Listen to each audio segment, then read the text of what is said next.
bouleversé par la disparition d'une amie, Mathieu Séchin s'est confié sur son deuil ce jeudi 5 septembre sur Instagram.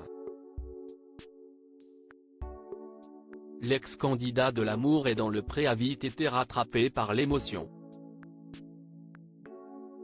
Ce jeudi 5 septembre, Mathieu Séchin n'avait pas le cœur à la fête. Pourtant très heureux depuis la naissance de son fils, Ezio, qui a pointé le bout de son nez le 28 mai dernier, s'y est avec une mauvaise nouvelle qu'il a pris la parole dans sa story Instagram. Le candidat de la saison 15 de L'amour est dans le pré a annoncé qu'il s'était réveillé avec un gros cafard après avoir appris la disparition d'une personne chère à son cœur. Hier soir, j'ai appris le décès d'une dame qui était une amie, la maman d'une très bonne amie et donc aussi une amie, avec qui on a fait la fête et plein de choses de mes 20 ans jusqu'à mes 35 ans à peu près, a confié le père d'Ezio.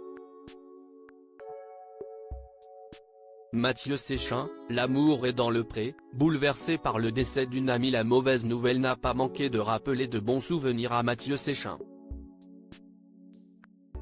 On était tout un groupe d'une vingtaine de personnes, on était très liés. On faisait beaucoup de soirées, notamment chez mon meilleur ami Jean-Claude. Vraiment, on avait un fil rouge incroyable avec tous ses amis, s'est-il souvenu. Une de ses amies m'a appris le décès d'Yvonne. Ça m'a beaucoup touché, figurez-vous. Pourtant, ça faisait longtemps que je ne l'avais pas vue. Ça m'a extrêmement touché, ça m'a fait remonter beaucoup de choses, notamment le décès de mon meilleur ami, s'est-il livré avant de confirmer qu'il se rendrait à l'enterrement d'Yvonne ce mardi 10 septembre. Mathieu Séchin, L'amour est dans le pré, nostalgique du temps passé avec ses anciens amis. La disparition d'Yvonne a permis à Mathieu Séchin de prendre conscience que ses amis lui manquent. Ça m'a fait remonter aussi que la vie avance mais qu'il y a des gens qu'on aime. Et que ses amis me manquent, en fait, a-t-il avoué avant de compléter, si est fou, même si on ne les a pas vus depuis 15 ans, tout ce groupe, j'y pense régulièrement. Il y a eu des engueulades, il y a eu des tromperies.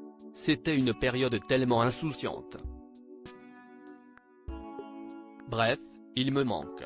Finalement, le papa d'Ezio a adressé ses pensées à la fille d'Yvonne, j'ai toutes mes pensées envers ma petite Sylvie pour sa maman et toute sa famille.